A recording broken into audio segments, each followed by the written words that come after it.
अस्सलाम वालेकुम स्टूडेंट, मेरा नाम है डॉक्टर इमरान खानदादा और आप देख रहे हैं मेडिकल एस्पायरेंट। स्टूडेंट, आज हम लोग अपनी इंटरबायोलॉजी का जो टॉपिक डिस्कस करने वाले हैं वो है एक्सक्रीशन इन प्लेनेरिया।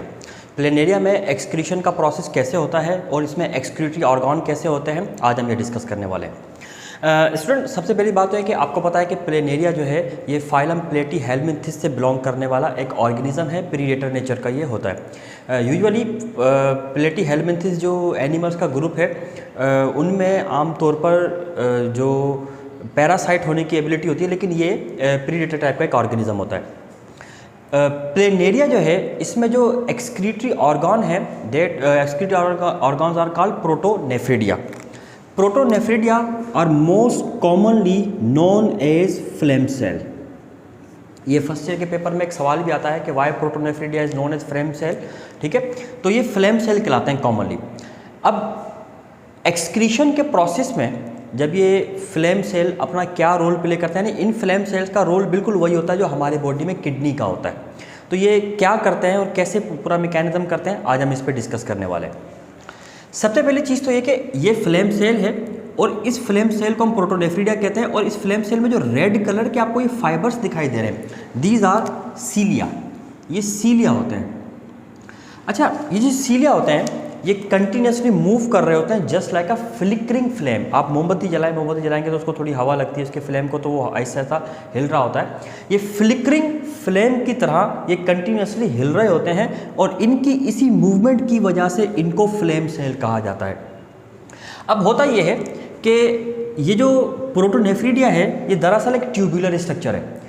इस ट्यूब का एक एंड बॉडी के अंदर ओपन होता है, जबकि इस ट्यूब का जो दूसरा एंड है वो इस बॉडी की सरफेस के ऊपर होता है, ओपन होता है, जिसको नेफ्रिडियोपोर कहते हैं। ये पोर्स होती हैं ये बॉडी के ऊपर और ये एंड उस पोर के अंदर जाकर ओपन होता है। जब एक्सक्रीशन का टाइम आता है तो इसमें जो एक्सक्रीटरी फ्लूइड होता है वो इंटर होता है इस ओपनिंग के ज़रिए से, और इस ओपनिंग के ज़रिए से ट्रेवलिंग का प्रोसेस स्टार्ट कर देता है। और ट्रेवल करते करते करते वो बॉडी की सरफेस में जो ओपनिंग होती है इस ओपनिंग से आकर बाहर निकलता है। लेकिन मामला ये है कि ये जो एक्सक्रीटरी फ्लूइड है इसमें वाटर भी हो सकता है, इसमें न्यूट्रिएंट्स भी हो सकते हैं, इसमें मिनरल्स, आयंस वगैरह ये भी चीज़ें हो सकती हैं जो कि इस प्लेनेरिया को चाहिए होती हैं, नीडेड होती हैं उसकी चीज़ें। इनका एक्सक्रीट होना इसके लिए बिल्कुल भी ठीक नहीं होता। इस प्रोसेस को हैंडल करने के लिए होता ये है कि जब ये पूरा जो एक्सक्रीटरी फ्लूइड है ट्रेवल कर रहा होता है इस पूरे पाथ से, तो इस ट्रेवलिंग के दौरान इन ट्यूब्स की जो वॉल्स होती हैं इनसे सिलेक्टिव रीअब्जॉर्प्शन का प्रोसेस स्टार्ट हो जाता है। अब इस सिलेक्टिव रीअब्जॉर्प्शन के प्रोसेस में अगर प्लेनेरिया को वाटर नीडेड है तो वाटर रीअब्जॉर्ब हो जाएगा, अगर सोल्यूट नीडेड है या न्यूट्रिएंट्स नीडेड है वो सारी चीज़ें रीअब्जॉर्ब हो जाती हैं। जो चीज़ रीअब्जॉर्ब नहीं हो पाती वो नाइट्रोजनस वेस्ट है। कहने का मकसद ये है कि जब इस पूरी ट्रेवलिंग के प्रोसेस के दौरान जब यहाँ से ट्रेवल करते करते चीज़ ऊपर से यानी यहाँ से नेफ्रिडियोपोर्स के ज़रिए से फ्लूइड यहाँ तक पहुँचता है तो तमाम नीडेड चीज़ें रीअब्जॉर्ब हो चुकी होती हैं और अनवांटेड चीज़ें उस पोर के ज़रिए से बाहर निकल जाती हैं। बिल्कुल सिंपल सा एक्सक्रीशन का प्रोसेस होता है इसके अंदर।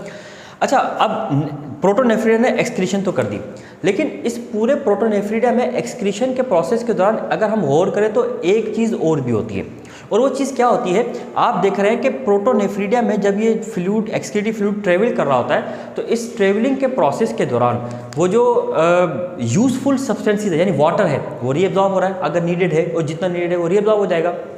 आयंस वो अगर चाहिए तो वो भी रीअब्जॉर्ब हो जाएंगे, अगर नहीं चाहिए तो रीअब्जॉर्ब नहीं होते।